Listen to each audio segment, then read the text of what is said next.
dónde y cuándo se originó la civilización, los expertos han elaborado muchas teorías, pero a veces las evidencias contradicen por completo todas las hipótesis.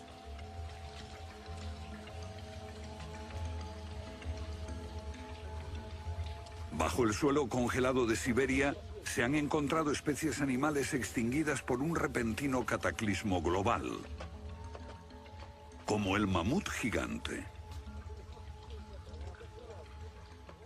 También se han descubierto mapas muy antiguos que muestran la Antártida siglos antes de que fuese descubierta.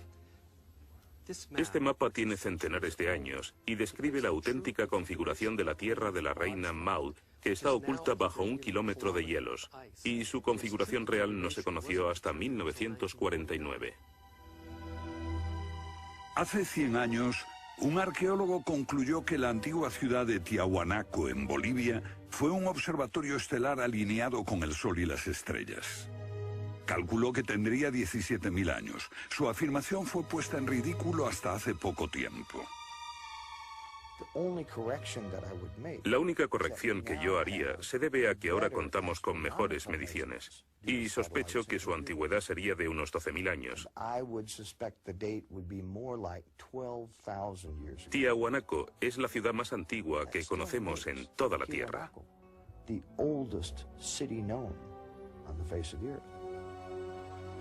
Los geólogos han descubierto que la gran esfinge de Gizeh en Egipto ha resistido siglos de lluvias incesantes, pero estas lluvias solo pueden haber tenido lugar miles de años antes de los faraones. ¿Fue construida la esfinge antes de los comienzos de la civilización? Lo que se pone en cuestión es la historia completa de la civilización. Puede que no haya ido en línea recta desde los estúpidos cavernícolas hasta los hombres tan listos de hoy con sus bombas atómicas. A veces, las pruebas que se hallan rompen todas las reglas. En este documental entrevistaremos a personas que están juzgando meticulosamente esas evidencias y elaboran nuevas teorías que pueden cambiar nuestra idea de la civilización humana. Esta enorme cara fue tallada por los antiguos olmecas de México. Se cree que tiene al menos 2000 años y es inequívocamente africana. Sin embargo, se supone que los negros no llegaron a América hasta después de Colón. En su libro De la Atlántida a la Esfinge, el escritor Colin Wilson recoge indicios de lo que él y otros creen que son los rastros de una avanzada cultura anterior al comienzo de la historia.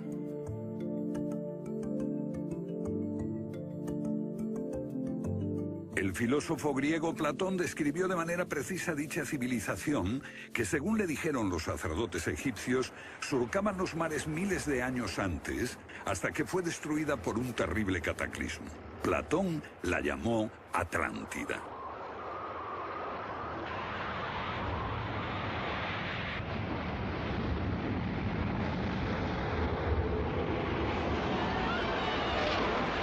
La Atlántida.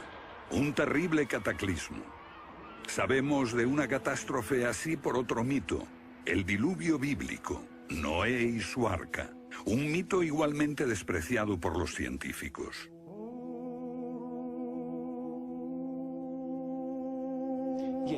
Cuando rechazan el diluvio bíblico y a Noé y el arca como una fábula, los científicos están ignorando el hecho de que hay cientos de mitos de diluvios en todas las culturas, aparte de las narraciones de Mesopotamia y de los hebreos, que dicen lo mismo sobre un desastre planetario que virtualmente borró al género humano antes del comienzo de la historia conocida.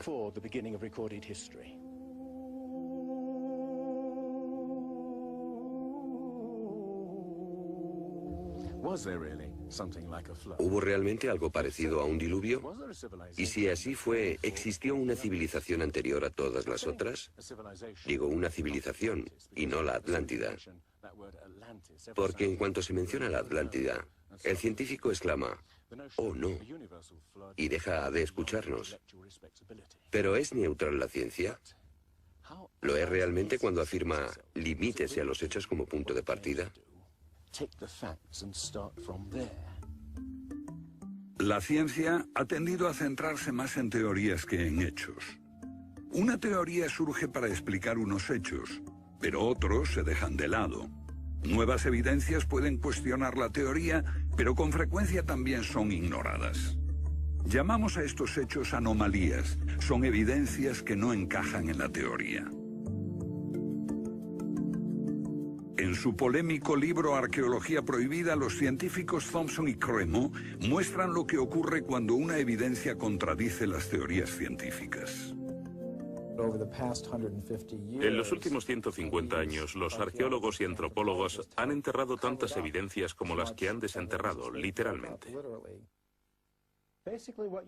Básicamente estamos ante lo que llamamos un filtro del conocimiento. Este es un rasgo fundamental de la ciencia y de la naturaleza humana. La gente tiende a filtrar cosas que no convienen. Cuando los científicos ven que algo no se ajusta al paradigma aceptado, tienden a eliminarlo. No se enseña, no se discute, y la gente ni siquiera se entera de ello.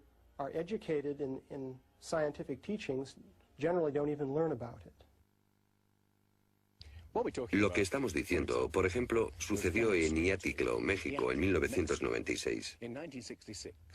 Cuando la arqueóloga Janestine McIntyre amenazó con echar abajo la teoría convencional de que el ser humano es relativamente nuevo en la Tierra, que llegó a Siberia hace unos 30.000 años y en América hace unos 20.000 años.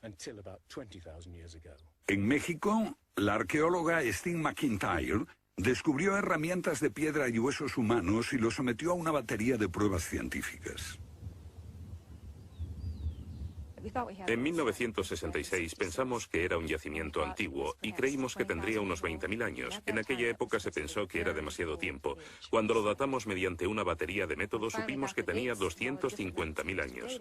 Sinceramente yo me hubiera sentido feliz con los 250.000 años. Fui ingenuo y pensé, bien, voy a dejar de pensar en las fechas. Tenemos la información. Hemos conseguido los hechos. Tomemos estos hechos y partamos de ahí. No me di cuenta de que arruinaría mi carrera por completo. Todas sus oportunidades profesionales se frustraron. El yacimiento fue cerrado. Los permisos para investigar denegados sistemáticamente. No obstante, más de 30 años después, unos arqueólogos descubrieron en Siberia vestigios de seres humanos de 300.000 años de antigüedad. Una fecha que de repente hizo que la datación de Jan McIntyre no pareciese tan improbable después de todo. No es necesariamente una conspiración deliberada. No decimos que se trate de personas reunidas en una habitación y diciendo, vamos a engañar a la gente. Es algo que ocurre automáticamente en la comunidad científica. Cuando una evidencia difiere de la teoría predominante, no se habla de ella, no se da información. Y eso significa que la ciencia deja de progresar de la forma en que uno desearía.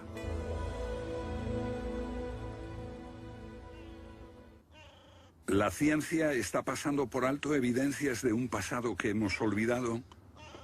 ¿Pueden ser ciertos los mitos que nos hablan de la existencia en este planeta de civilizaciones que desaparecieron miles de años antes de que comenzase la historia registrada? Una nueva clase de investigadores está estudiando las anomalías que la ciencia tiende a descartar. Se plantean preguntas que pueden cambiar nuestro concepto sobre la historia humana. La fortaleza inca de Sacsayhuamán, de edad indeterminable y construida por gente que carecía de metales duros o de cemento, que no conocían la polea, ni la rueda, ni la grúa. Solo miren esta piedra. He contado 11 ángulos. Debe pesar más que 200 coches juntos y revela la increíble habilidad de la gente que la hizo. Y también algo más. Una capacidad asombrosa para manipular objetos de este tamaño. ¿Cómo diablos las levantaban? Bolivia. Las misteriosas ruinas de Tiahuanaco. La misma habilidad manual, una capacidad de construcción que resulta inexplicable. Las piedras están perfectamente ensambladas. Intentemos insertar una aguja en cualquier punto de las junturas. La aguja no entra.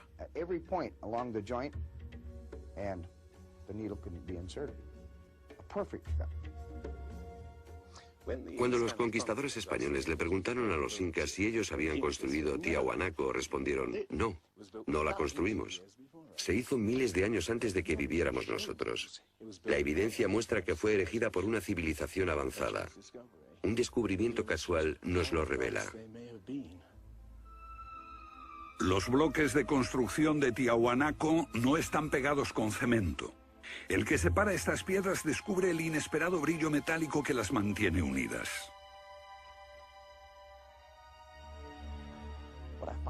Lo que encuentro asombroso es que para trasladarlas a cada uno de los lugares donde empleaban este material, ellos tenían que contar con una especie de planta de fundición móvil para licuar el metal. Y aquí hay un uso similar de tornillos metálicos y piedras finamente unidas, como esta en forma de L. Pero estamos en otro continente. África, Egipto, la tierra de las pirámides. Las 3 pirámides de Gizeh, una maravilla del mundo antiguo. Otro pueblo que no conocía la rueda, ni la polea, ni la grúa. ¿Cómo podían transportar bloques de 100 toneladas? Su tecnología no se puede explicar ni imitar. Soy ingeniero y puedo decirles que levantar bloques de este tamaño, de este peso, requiere una grúa especial. Una gente que carecía de tales grúas, o de una simple polea, o una rueda, empleando herramientas de cobre, ¿cómo pudieron hacerlo? Bobal cree que la Gran Pirámide de Gizeh era mucho más que una tumba y que revela un sorprendente nivel tecnológico. En su libro Guardián del Génesis, Robert Bobal y Graham Hancock enumeran muchas hazañas inexplicables. Chris Dunn, experto en perforaciones. Bueno, permítanme una pregunta. ¿Cómo cree que lo hicieron? El sarcófago de la Cámara del Rey. ¿Cómo lograron unos constructores primitivos que la superficie interior encajase con la superficie de la piedra del sarcófago al milímetro? Esta habilidad requiere profundos conocimientos de física. Es un misterio como la perforación misma. Primitivamente, la típica manera de hacerlo sería con una sierra de arco, un berbiquí. Introducirían la herramienta en la pieza usando arena o un diamante, pero pienso que eso supondría mucho tiempo, muchos años para hacerlo.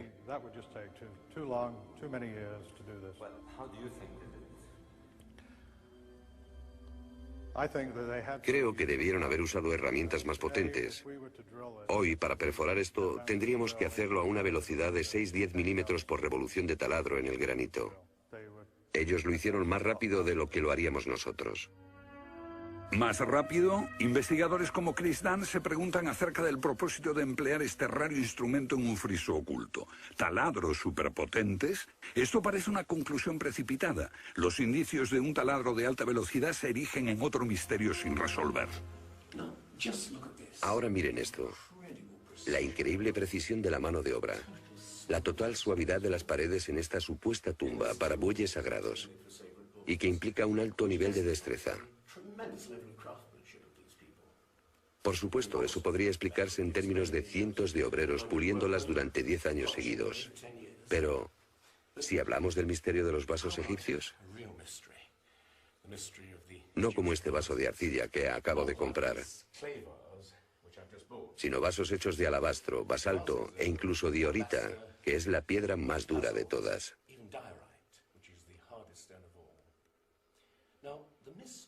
Es bastante fácil ver cómo se podría ahuecar taladrando directamente hacia adentro. Pero, ¿qué pasa con los ángulos? La tecnología moderna es incapaz de hacerlo. Sin embargo, los antiguos egipcios moldeaban miles de piezas. Algunas de ellas 2000 años antes de la civilización que se supone surgió aquí. ¿Cómo? Otro misterio sin explicar. Inexplicable. ¿Cómo pudieron los constructores alinear sus gigantescas pirámides con los puntos cardinales tan impecablemente? En perfecta dirección este-oeste y norte-sur, con una exactitud no igualada por los modernos constructores.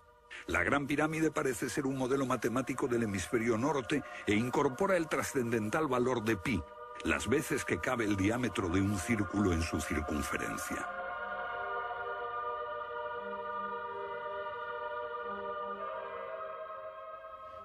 Está claro que lo que aquí tenemos es un avanzado sistema de matemáticas y tecnología, en un tiempo que no conocía su existencia.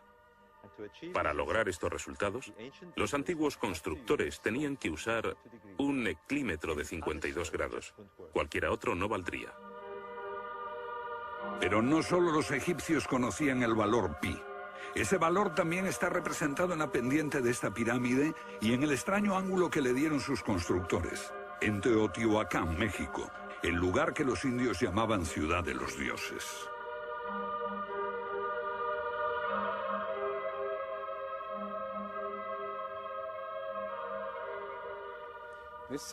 En su época, esta ciudad fue más grande que la Roma imperial.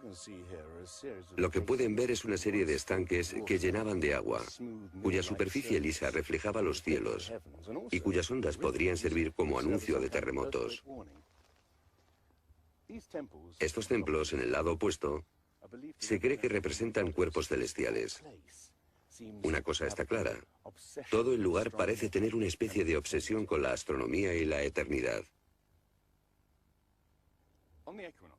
En los equinoccios, el 21 de marzo y el 21 de septiembre, estas pirámides proyectan sombras gigantes, lo que las convierte en un perfecto reloj para la medición del tiempo. Como si proviniesen de una fuente común, las antiguas civilizaciones de todo el mundo exhiben un sofisticado conocimiento de los cielos que todavía nadie ha explicado. Fascinación por el sol, las estrellas. El lento e inexorable movimiento de la Tierra determina que las constelaciones parezcan viajar por los cielos nocturnos y por las épocas.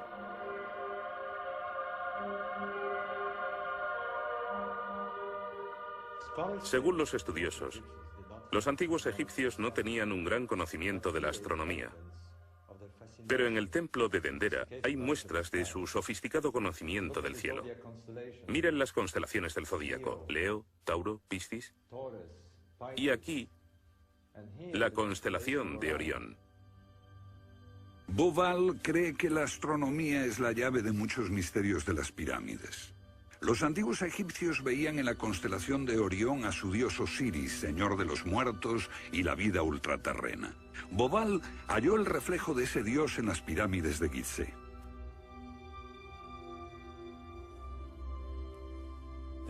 Esto es realmente un misterio. Pequeños canales de ventilación orientados hacia arriba. Para los egiptólogos no eran más que canales de ventilación, pero los astrónomos piensan distinto. Para el antiguo Egipto esto fue Rostau, la entrada al reino subterráneo, el reino del dios Osiris u Orión. Para los antiguos egipcios, Orión era Osiris, el gran dios de la resurrección. Esto es una reconstrucción del cielo en el año 2500 a.C., y fue sorprendente descubrirlo. Los canales apuntan a Orión y a la estrella Sirio, que era Isis, la esposa de Osiris. En textos antiguos, Bauval descubrió que deben de haberles servido una ceremonia secreta para la resurrección de los faraones muertos, que renacían como estrellas en la constelación de Orión. Uno de esos textos dice: «Oh rey, permite que atraviese el serpenteante canal, la Vía Láctea, hasta el punto donde está Orión». Bauval cree que Osiris tenía tal importancia que los constructores emplazaron las 3 pirámides de Gizeh para que fueran un reflejo terrestre de las 3 estrellas del cinturón de Orión. Esa correlación fue solo el comienzo. Bauval descubrió que los antiguos habían dado nombre de estrellas a otras 2 pirámides próximas. Esto le hizo entrever un plan más amplio y quedó perplejo. La constelación de Orión, el dios Osiris, estaba en el cielo y en la tierra.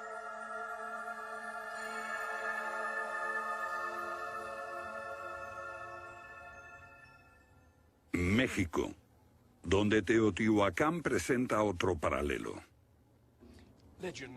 Una leyenda la llama la ciudad de los dioses y sugiere que su propósito era convertir a los hombres en seres celestiales.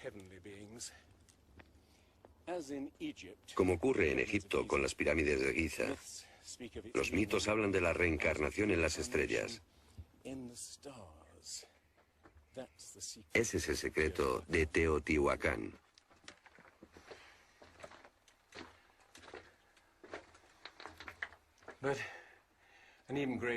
Pero esta pirámide presenta otro enigma mayor. Cuando se excavó por primera vez en 1906, se halló una enorme capa de mica. Ahora sabemos que la mica se usa como aislamiento eléctrico. No tenemos idea de para qué la utilizaban ellos. Lo que resulta aún más extraño es que la mica procede de Brasil. Imaginemos el problema de trasladar toda esta mica a más de 2.000 kilómetros de distancia. ¿Cómo? ¿Con qué finalidad? No tenemos ni idea. Tiahuanaco, Bolivia. Otra cultura perdida revela la misma fascinación por el sol y las estrellas. Hace 100 años, el arqueólogo boliviano Poznański observó que en el primer día de primavera el sol salía exactamente por el centro del templo. Fue el inicio de un gran descubrimiento. Poznański descubrió que este templo era un observatorio, un gran reloj para medir la progresión del sol. Y podemos utilizar ese alineamiento astronómico para datar el lugar. Durante el año el sol sale cada día por un punto diferente del horizonte. El primer día de primavera un observador vería salir el sol exactamente en el centro.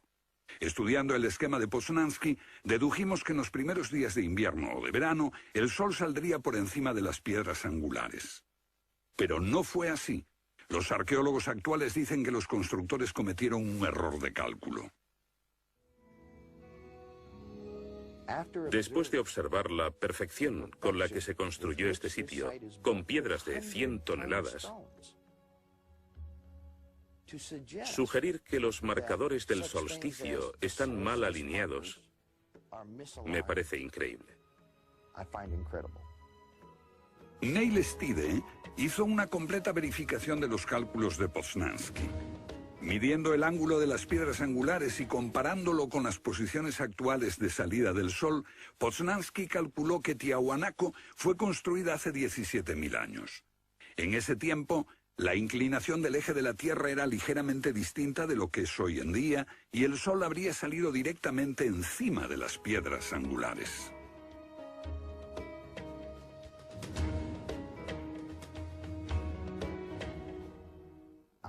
Yo sospecho que la fecha sería más bien de 12.000 años. Pero eso haría que todos nos cuestionásemos completamente los orígenes de la civilización. Una civilización perdida en el tiempo dejó sus huellas en varios lugares del mundo. Los sacerdotes egipcios dijeron al filósofo griego Platón que una civilización así habría existido hace 12.000 años. Pero según la ciencia, el ser humano abandonó la prehistoria hace solo 5.000 años. En Egipto, el investigador John West descubrió que la esfinge de Gizeh no resultó alterada por el clima de la misma forma que las construcciones del entorno, erosionadas por la arena y los vientos del desierto. En vez de un desgaste horizontal, la esfinge tiene marcas de erosión redondeadas y onduladas. No se necesita ser geólogo para mirar y ver lo que se debe al tipo de clima. Solo el agua cayendo copiosamente sobre las paredes del recinto pudo producir esos contornos redondeados.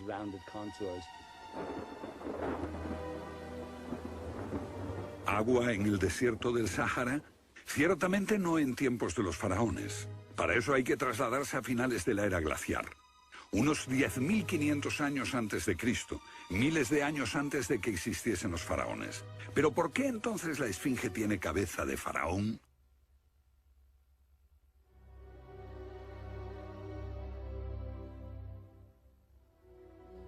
La cabeza es desproporcionadamente pequeña. Desde el aire se ve que el cuerpo de la esfinge es largo y aplanado, y la cabeza casi se parece a la de un alfiler. Para nosotros, esto indica que ha sido tallada más de una vez. En otras palabras, la cabeza se rehizo en algún momento de su larga historia. John West cree que la esfinge era originalmente un enorme león que un desconocido grupo de escultores modeló en la roca antes del 10.500 a.C.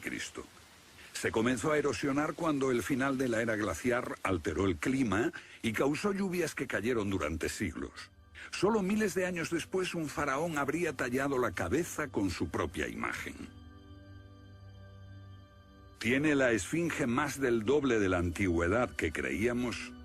La teoría fue ridiculizada por los egiptólogos, pero los geólogos les respondieron que los hechos estaban allí.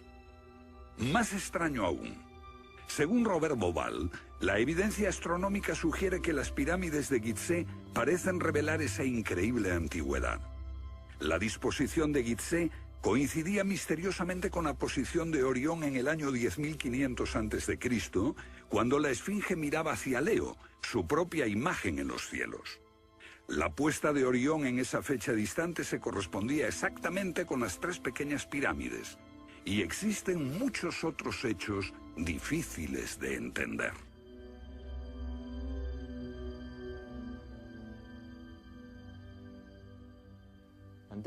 Esto coincide exactamente con las ideas que se desarrollaron tras los análisis geológicos de la Esfinge.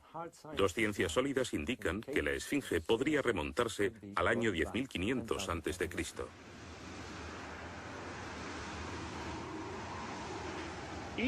Egipto sufrió unos cambios muy dramáticos a finales del período glaciar, especialmente en torno al 10.500 a.C., cuando unas impresionantes inundaciones cubrieron el terreno de aluvión y acabaron con el Valle del Nilo y con el delta en general.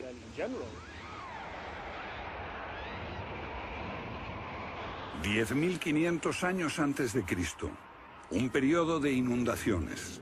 ¿Pudieron los diseñadores de Gizeh remontarse a un tiempo tan distante? El tiempo de sus mitos dice que el dios Osiris y sus asistentes ascendieron del caos para traer los primeros frutos de la civilización. ¿De dónde vinieron?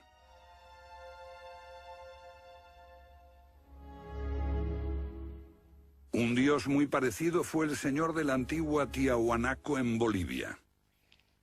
Aquí, en esta misteriosa ciudad de Tiahuanaco, era el dios que ellos adoraban. Alto, con barba, descrito como blanco, Viracocha llegó en tiempos de caos y destrucción, atravesando los mares para llevar a la raza humana una especie de renovación. El dios blanco Viracocha. En México conocido como Quetzalcóatl, que llegó con otros para traer los primeros frutos del conocimiento. Su símbolo está por todo Teotihuacán. La serpiente emplumada, símbolo del enigmático dios Quetzalcóatl que llegó desde el este después de tremendos cataclismos para traer la civilización a esta parte del mundo. ¿Pudieron dioses como Osiris, Viracocha y Quetzalcóatl haber sido personas reales que llegaron de muy lejos? ¿Eran supervivientes de un cataclismo que destruyó sus hogares y su civilización? Ahora la pregunta que nos hacemos es esta. ¿Existió una remota civilización, hasta ahora sin identificar, que llegó a Egipto, México y Sudamérica? ¿Y que dejó su impronta en un cuerpo de conocimientos, por difícil que sea de discernir? Tomados por separado, acepto que los datos aislados revelan poco, pero consideremos juntos todos esos elementos comunes. Ambos lugares tienen enormes pirámides, alineadas exactamente con los puntos cardinales, e incorporan avanzados conocimientos matemáticos. Ambas culturas demostraban un asombroso conocimiento de astronomía, expresado en los grandes monumentos sagrados que erigieron. Aunque no conocían ni la polea ni la rueda, ambas pudieron hacer construcciones con enormes piedras finalmente ensambladas en un estilo único, con ángulos en forma de L y tornillos de metal. Y ambas utilizaron el proceso de la momificación para preservar y honrar a sus muertos. Aquí se halló una nueva y asombrosa pista cuando la doctora Balabanova, de la Universidad Alemana de Ulm, descubrió que muchas momias de Egipto contenían cocaína y nicotina, naturales de Sudamérica. Tengo una cantidad de cartas insultantes. Dicen que todo esto no tenía sentido, que yo fantaseaba, que era imposible porque estaba comprobado que antes de Colón esas plantas no existían en ninguna parte del mundo, excepto en América. Pero su investigación se repitió con cientos de momias y no quedó lugar a dudas. En un pasado remoto, unos navegantes atravesaron el mar e influyeron en las culturas a ambos lados del Atlántico. La idea está sugerida incluso por lo que no está allí. México, la antigua cultura de los mayas. Los sacerdotes mayas tenían tablas para predecir los eclipses de sol y de luna. Pero hay algo muy extraño. No conocieron nunca el simple principio de la rueda. Podían visualizar la eternidad pensando en millones de años, pero jamás aprendieron a pesar un saco de grano. Esta compleja civilización murió finalmente porque no supo desarrollar métodos de agricultura para alimentarse. Lo que estoy sugiriendo es... ¿puede que ellos heredaran una parte específica de su conocimiento de una civilización anterior, mucho más sabia? Un contacto. A veces la evidencia está ahí para que la veamos todos. Los antiguos olmecas en México pusieron a sus soberanos caras africanas. ¿Qué les parece esta? Tallada por esos mismos olmecas. Es genéticamente imposible que un indio tenga barba, pero aquí está la cara de un blanco caucasiano, esculpida 2000 años antes de que los españoles llegaran al Nuevo Mundo.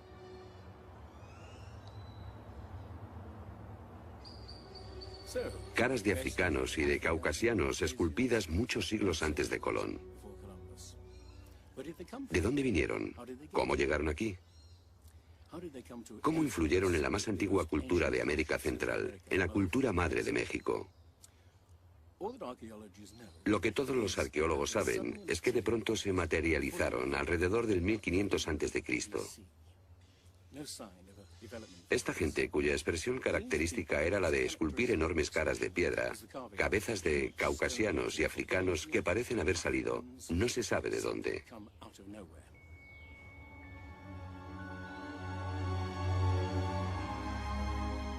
Oaxaca, la antigua ciudadela del Monte Albán. Aquí, en el sur de México, está el último testimonio de esos misteriosos hombres. Porque estas figuras esculpidas en piedra parecen corresponder a muertos en combate. Desnudas, desamparadas, la mayoría castradas. Este puede reflejar el momento en que estos hombres desaparecieron de la historia.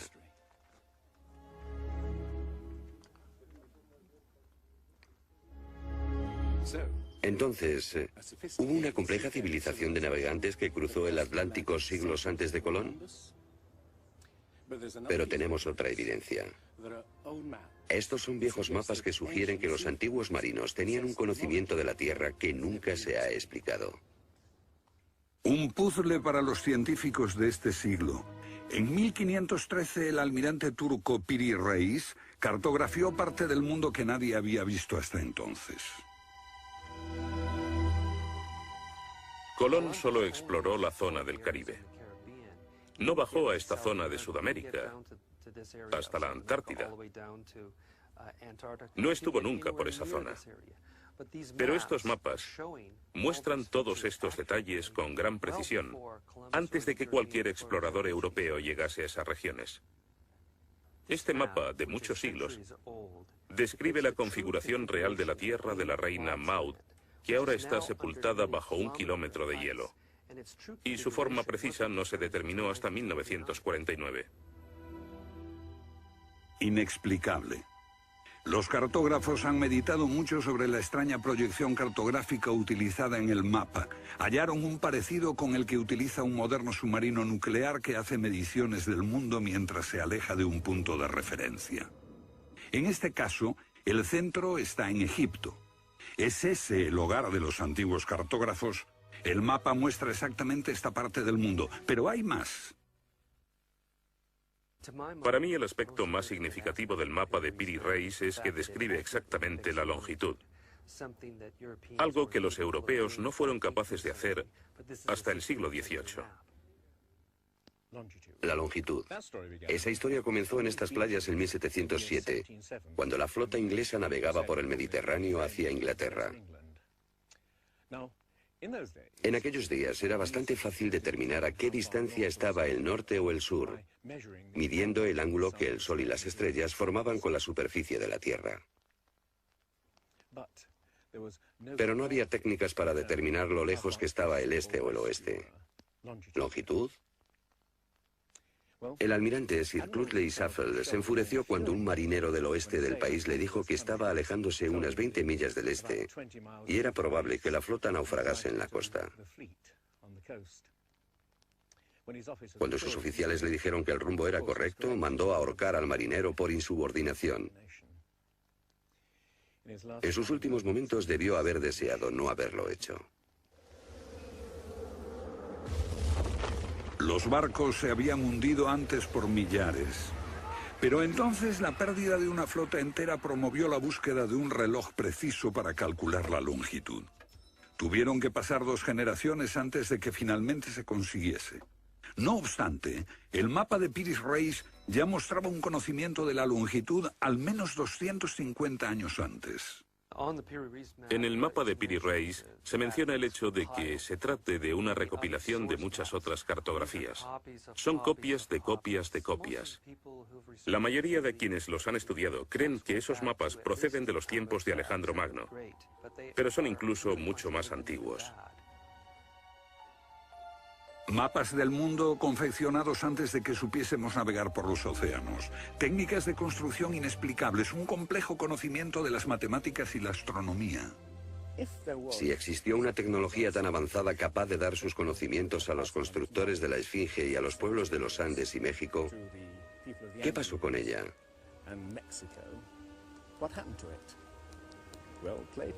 Platón dice que existió esa civilización avanzada tecnológicamente y capaz de surcar los océanos del mundo, la Atlántida, situada en una enorme isla-continente.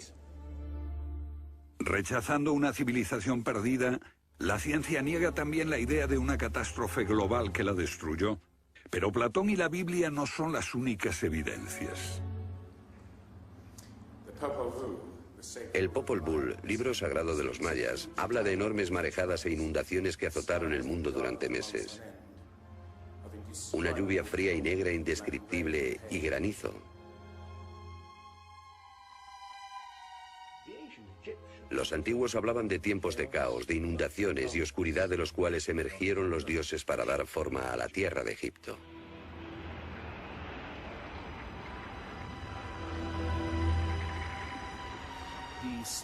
El disco solar de los aztecas se refiere a 4 ciclos de destrucción: por inundaciones, por fuego, por viento y por sangre y guerra. Y prevé el fin del mundo por un enorme cataclismo surgido de las entrañas de la tierra.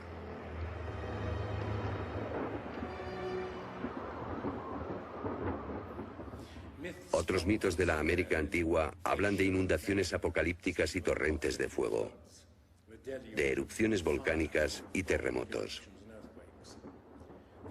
Un pasado que no podemos recordar ni olvidar.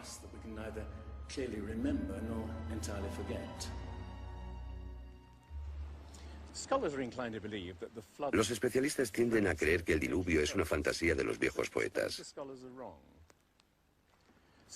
Pero supongamos que los expertos se equivocan. Supongamos que una serie de terribles catástrofes naturales redujeron a nuestros ancestros a pequeños grupos que vivieron apartados y se esparcieron por todo el mundo. Lo que buscamos es una época que coincida perfectamente con los mitos, igual que el zapato encaja en el pie de Cenicienta. Una pista. La fosa de Alquitrán en La Brea, California. Una inmensa sepultura de millones de animales que hoy se ha convertido en atracción turística. Bajo la superficie está el campo de petróleo del lago Salado. El asfalto brota por las grietas y fisuras como un papel cazamoscas y atrapa a los animales. Y encontramos aquí una increíble colección de especies atrapadas en los últimos 40.000 años.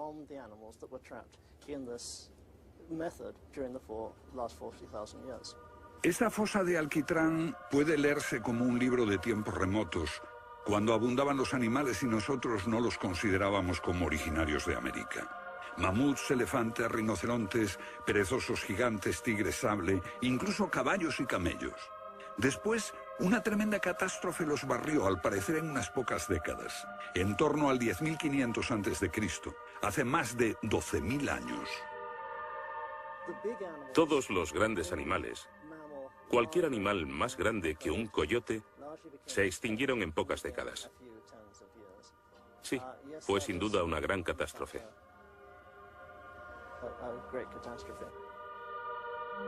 Un registro de la catástrofe. El fin de la era glaciar. En el 10.500 a.C., hace más de 12.000 años. Temperaturas que habían permanecido relativamente estables durante miles de años de pronto se elevaron. Un aumento de temperatura de más de 5 grados en un abrir y cerrar de ojos. Solo entre 3 a 10 años. Se trata del asombroso descubrimiento de unos científicos que perforaron la capa de hielo en Groenlandia para investigar los cambios en la atmósfera. El hielo de Groenlandia ha sido llamado por algunas personas la piedra roseta del clima, porque ver que el clima puede cambiar tan rápidamente es un enorme descubrimiento. Y este cambio ocurrió en un periodo de entre 3 años y una década. Hemos observado cambios espectaculares en la química de la Tierra. Y descubrimos que en un periodo en el que las placas de hielo estaban empezando a derretirse, es cuando tenemos más señales de sedimentos volcánicos y de mayor magnitud, mayores concentraciones que en cualquier otro periodo en los últimos 110.000 años.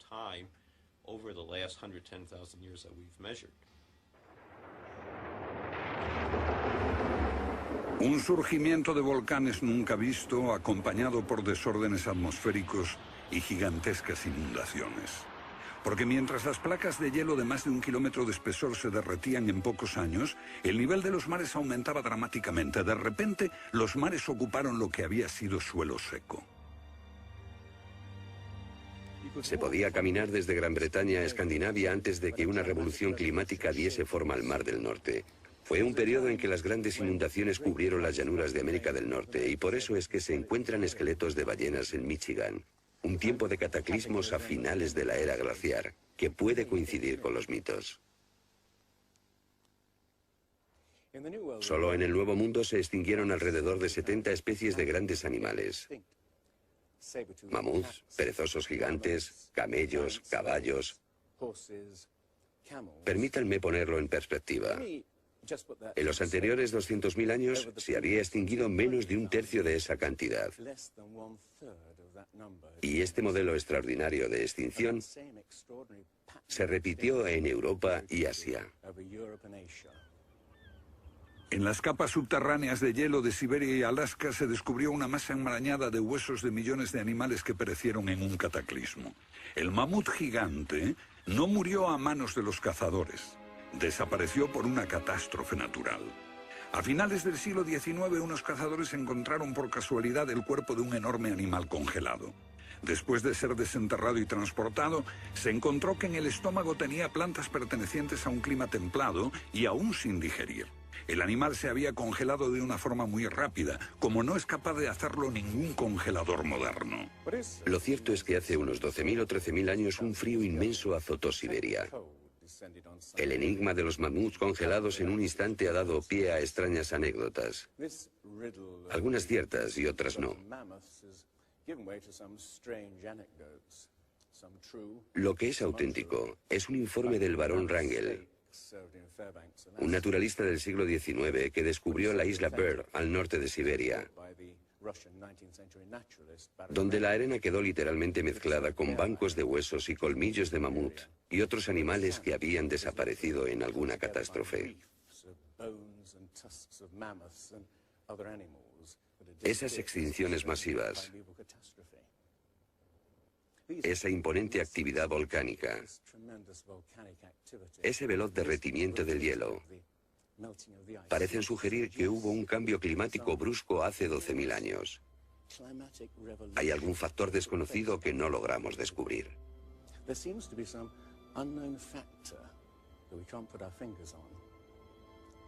El fin de la era glaciar. ¿Qué provocó esa revolución? He aquí la gran cuestión. ¿Qué causó el cataclismo? Una de las mejores ideas la ha planteado Charles Hapgood. Él sugiere un desplazamiento repentino de la corteza terrestre. Toda la corteza de la Tierra es solo un tercio de un 1% de la masa terrestre. Como la piel de una naranja, si se suelta, se mueve. Más fina que una cáscara de huevo, la corteza de la Tierra queda apoyada en un interior líquido. La teoría imperante sobre la corteza terrestre es la de las placas tectónicas. Los continentes se separan lentamente durante cientos de millones de años, aunque la ciencia rechazó esa teoría durante más de medio siglo. Ahora niega también la idea de que la corteza pudo moverse en su conjunto y repentinamente. Pero un científico quedó hipnotizado por la idea. Se llamaba Albert Einstein.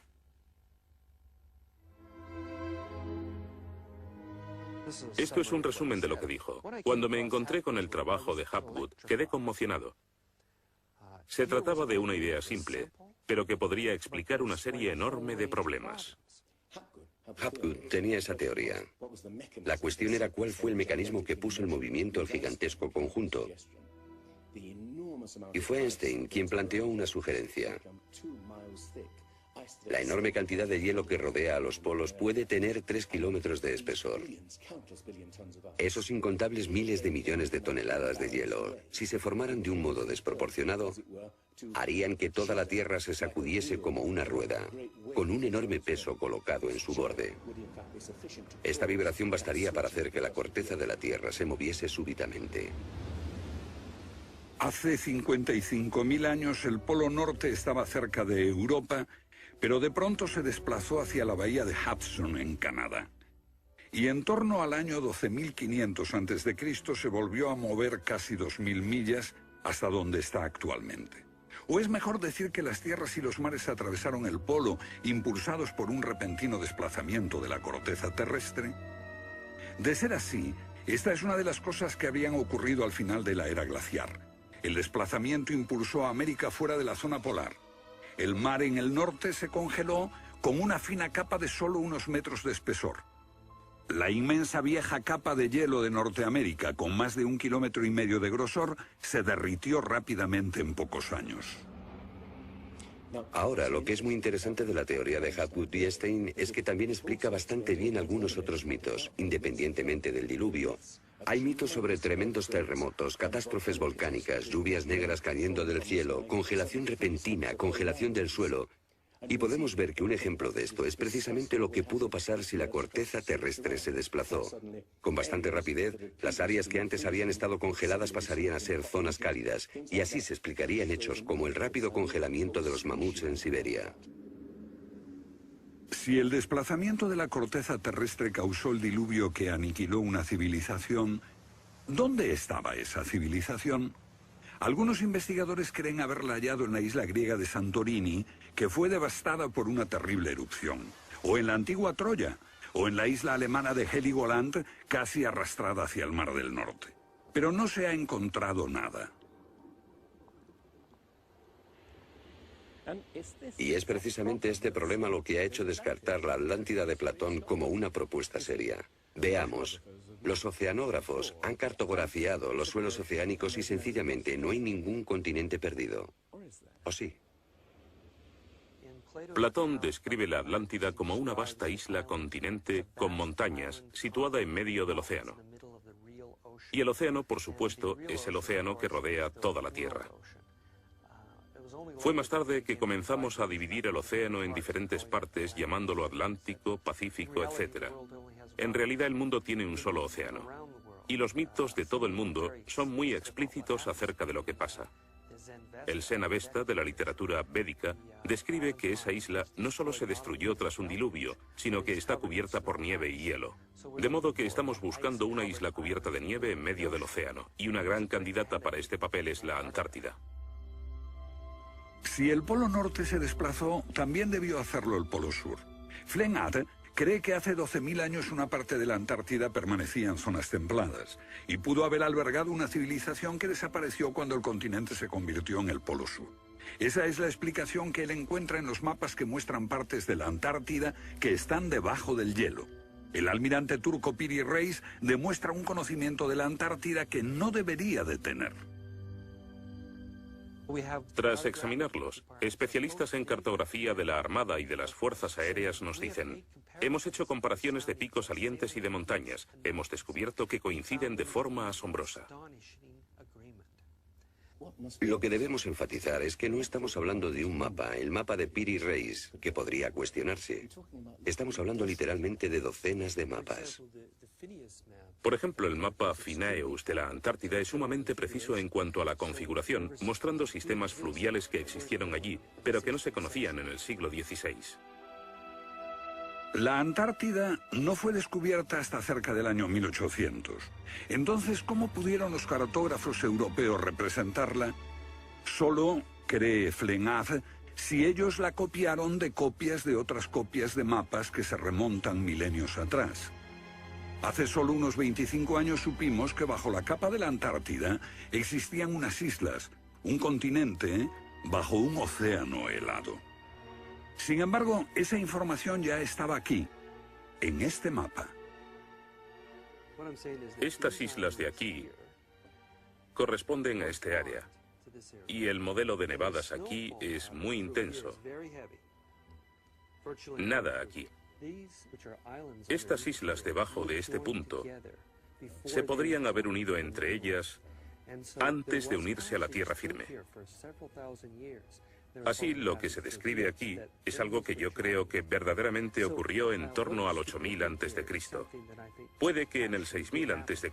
a lo sumo. No hay forma de saber cómo lo consiguieron, a menos que postulemos la existencia de una civilización con habilidades para la navegación y la confección de mapas que solo se reinventaron en nuestro tiempo.